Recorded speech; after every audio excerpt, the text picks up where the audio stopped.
Kali euy. Anu tidur rada tarik anu. Rada tarik anu tidur. Kagak gitu kan karena kita. Wah,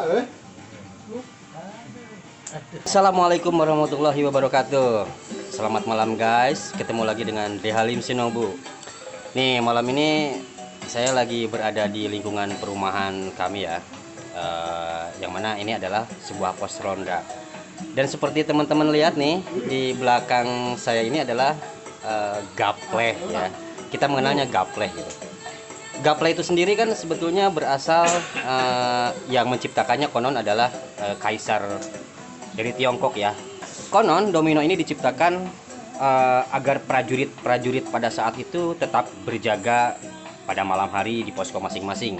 Tentu kalau prajurit kan ini adalah mengantisipasi adanya serangan-serangan dari luar yang akan menghancurkan negara, mengkacaukan negara ya. Nah, kalau di kita sendiri kita mengenal gapleh ya, dan entah siapa tuh yang pertama kali menciptakan nama gapleh itu sendiri. Mungkin bapak-bapak yang ada di sini juga nggak tahu tuh gapleh itu berasal dari mana gitu kan. Nah, bingung. kagak dari kalepeh. Nah, tapi ini ya ada sebuah kirata yang dulu ada senior saya yang mengatakan bahwa gapleh itu adalah sebuah kirata, yaitu gaplah. Jadi perbuatan yang gaplah katanya. Artinya itu mubah mungkin ya.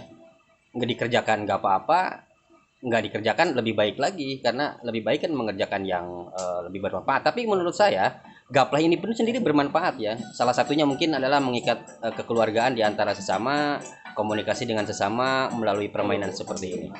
Nah, biasanya gapleh ini kalau di desa-desa itu dimainkan di rumah-rumah yang punya hajat. Saat-saat misalnya pesta pernikahan, pesta hitanan, malam harinya itu banyak sekali yang berjaga gitu. Atau biasanya kalau di desa-desa itu saat-saat sebelum pemilihan kepala desa misalnya, itu di rumah calon itu biasanya berkumpul orang-orang, dan mereka itu kadang-kadang beberapa kelompok itu memainkan gapleh gitu ya. Nah, adakah filosofi yang bisa kita ambil dari gapleh itu sendiri? Ya, kita bisa memaknainya.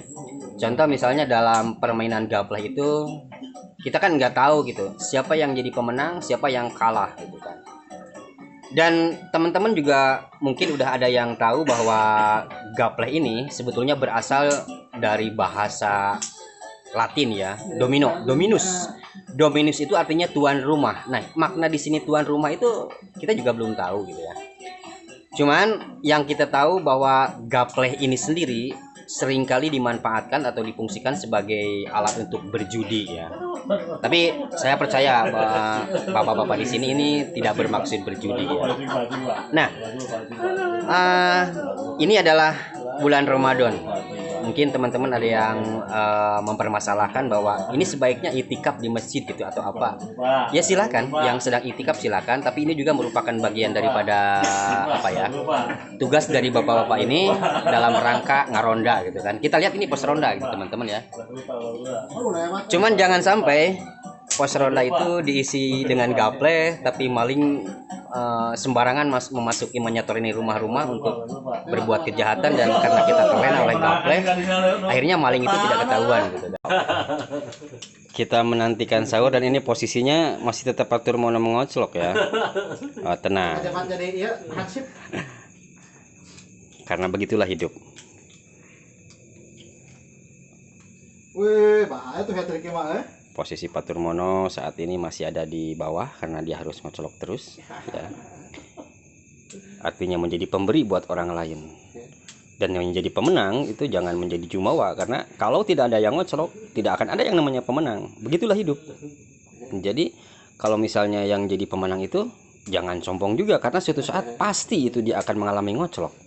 Begitu kan teman-teman? Oke. Tadi kita bilang bahwa dalam gapleh itu kita melihat atau kita menyaksikan ada yang menang, ada yang kalah. Adakah trik untuk menjadi pemenang dalam gapleh? Sejauh ini yang saya analisa gitu kan, tidak ada trik khusus bagaimana caranya supaya jadi pemenang.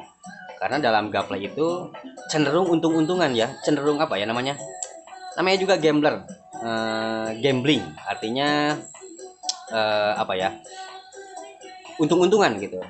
Itu yang disebut dengan judi. Nah, repotnya kalau permainan gaple ini kita sudah taruhan atau memasang pasangan gitu ya dengan uang atau dengan apa gitu kan, yang akhirnya kita apa ya, ya terjerumus kepada hal-hal yang ya maksiat lah gitu, kata Bapak RT itu ya, maksiat gitu kan. Oke, kita kalau dalam gaple itu ada yang suka ngoclok gitu ya, ngoclok kartu lalu kemudian membagikannya. Oke, itu Pak RT mantan ya di sini. Ini lagi menunggu giliran untuk menjadi prajurit cadangan prajurit gaple ya. Cadangan. Juara. Amit kali, Bang. Tapi masak 3 kali masuk ya biasa. Sekarang bagian Paturmono yang ngoclok ini. Oke, sayangnya ini nggak ditulis ya, biasanya ditulis teman-teman ya. Oke, pemain cadangan lagi menunggu tuh di sana. Catman. Oke, Home chat. kita lihat kartunya Bapak Jajang. Oke, Oke. lagi menyimak kartu di bawah apa yang akan dibuang duluan. Nah, Bruk.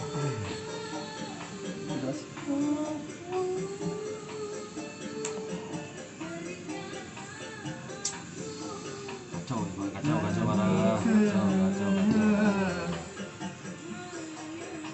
Oke, terus kita 9 hari lagi menjelang Lebaran ya, ini adalah puasa yang kesekian, dan 9 hari lagi kita akan merayakan hari Idul Fitri.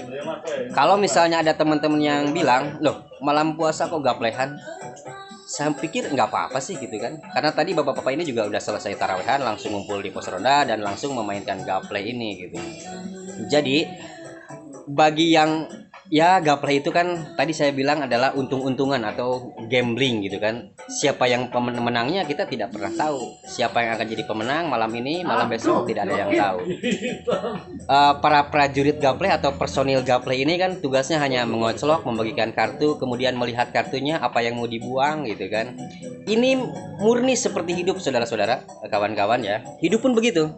Kita tidak pernah tahu rezeki kita besok itu akan datang berapa rupiah. Terus akan hilang berapa rupiah besok hari, kita nggak tahu. Kemudian di suatu saat nasib kita ada di bawah, nasib kita ada di atas, kita nggak pernah tahu. Nah, dari gaple ini kita juga bisa mempelajari hidup, Gaple. yakni yaitu tadi, hidup itu adalah untung-untungan. Tapi kalau misalnya dalam gaple kita giliran terkalahkan, jangan sampai kita naik pitam, naik emosi, kemudian marah-marah, akhirnya terjadi berantem. Itu yang sangat disayangkan saudara-saudara. Oke, dalam gaple itu ada balak 6, balak 4, balak 4 ada nggak ya? Ada balak 4, balak 1 gitu kan. Nah, 1 sampai 6 ada, Pak. oke, balak 1 sampai 6 ada, dan sampai saat ini saya bertanya-tanya kepada tiap orang tentang makna balak itu sendiri. Saya belum pernah menemukan jawabannya, teman-teman. Pengamat gaplek Pak RT. Nah, di sini katanya ada pengamat gaple. Nanti kita akan coba tanya ya. Kapan dan bagaimana mulainya gaple dimainkan oleh orang-orang Indonesia? Kita nggak pernah tahu. Tapi kalau misalnya merunut kepada sejarah, itu kan orang-orang Cina itu kan banyak yang merantau atau banyak yang tinggal di negara Indonesia. Yaitu wajar kalau misalnya gaple kemudian dikenal oleh bangsa Indonesia. Nah, kembali lagi tadi kepada masalah gaple itu adalah gaplah. Artinya gaplah itu sia-sia. Betul, kalau misalnya kita tanpa mengerjakan yang lain, kita hanya gaple, tentu aja jadi pekerjaan yang sia-sia teman-teman ya. Tapi kalau misalnya dari gaple ini kemudian tercipta rasa kekeluargaan dengan sesama lingkungan ya, di lingkungan perumahan misalnya, atau misalnya dipakai ajang untuk ngaronda supaya kita tetap terjaga matanya, tidak ngantuk. Saya pikir itu ada manfaatnya. Sudah kebagian apa yang mas ada, Pak? Kebagian. Biasa 3 kali. Posisi pengoclok ternyata masih Paturmono ya gitu kan. Nah, kita udah berapa kali nih ngocloknya nih? Udah 4 kali. Waduh, ini nggak dicoreng-coreng nih. 3 kali. Oke, teman-teman, kita lihat ya. Ngoclok kartu itu kan nggak dilihat gitu kan. itu juga membuktikan bahwa ini untung-untungan yang dibuang buat orang lain menguntungkan atau tidak, atau untuk diri sendiri menguntungkan atau tidak. Jadi dia nggak pernah tahu gitu kan. Aduh. Tapi di sini perlu adanya kesabaran teman-teman ya. Ngertilah kesabaran seperti apa. Misalnya posisi Pak Turmono tadi ngocolok terus kan, itu harus sabar tentunya gitu kan. Iya, bucat. Ini yang ditaburkan kan kartu-kartu yang nggak pernah kita tahu gitu. Kemudian kalau teman-teman jadi pemenangnya, tentu kita harus menerimanya dengan legowo gitu ya. Jangan sampai kita kuku lutus, menyesali diri sendiri. Ya itulah yang namanya nasib gitu kan. Hidup itu kan perjalanan. Perjalanan seperti kartu. Kartu apa yang kita buang, benda apa yang kita berikan, pupuk apa yang kita berikan, hingga tanaman itu bisa tumbuh dengan bagus gitu kan. Kalau di saat misalnya kita rajin mupuk tanaman itu, tapi kemudian kita tetap nggak panen-panen juga, tetap sabar. Kita mupuk lagi gitu kan. Karena dari perjuangan itu sendiri, percayalah suatu saat kita akan jadi pemenang. Kita hanya nunggu giliran saja dalam hidup ini. Jadi tidak perlu putus asa. Kalau misalnya kita udah berjuang mati-matian, kemudian ya mengundi hidup ini, mengira-ngira apa yang menguntungkan bagi kita, dan kita nggak pernah untung sama sekali, terus berjuang dan terus berjuang.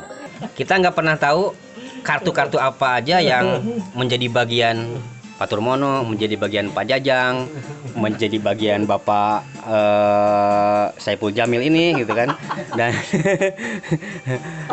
nah, tapi ketika kartu berada di tangan, Merah putih. ini mata ini Malah nggak ada melihat ke pahalanya bawah juga ya tuh. teman-teman ya. Seperti teman-teman yang biasa teman-teman lakukan gitu kan. Gapleh itu permainan, dan hidup itu sendiri ada yang mengatakan bahwa hidup adalah permainan.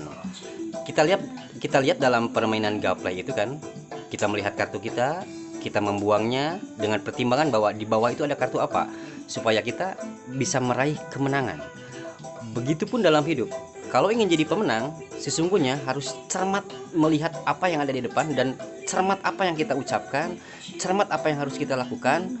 Meskipun untung-untungan, tapi setidaknya kalau kita cermat, kita teliti cara berkata, cara berbuat, cara bersikap kepada orang lain, percayalah, insya Allah akan selalu meraih kemenangan. Tapi karena kita adalah makhluk yang serba tidak tahu apa yang akan terjadi di depan, kita hanya harus bertindak cermat, teliti, dan tetap mengerjakan apa yang perlu kita kerjakan untuk membina hidup. Tidak apa. Nah, ini yang disebut dengan hidup bergiliran. Dan yang tadi ngocelok capek, sekarang giliran untuk bersenang-senang, menghisap rokok dengan nikmatnya. Oke. Hati-hati juga Pak Turmono, karena di depan masih ada kemungkinan Pak Turmono ngocelok lagi. Siap. Jangan terlalu bergembira, Gapleh duanya. tetap siaga. Oke. Yang dikeluarkan adalah balak tua.